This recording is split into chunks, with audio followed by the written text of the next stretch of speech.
This is a review for an XR's only exhaust on a 2002 XR100R. It says right here, XR's only USFS approves green top spark arrestor.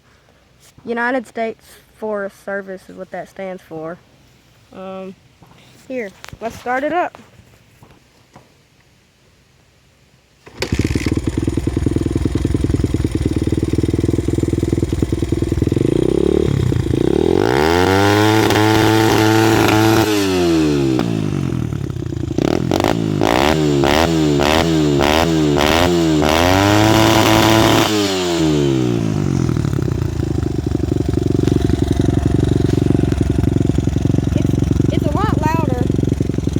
Doesn't really help.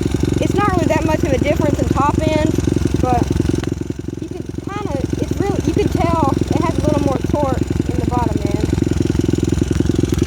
And this heat shield from the old exhaust, you can just bolt right up. It fits perfect. It's no hassle installing. I bet it took me 5 minutes to put it on.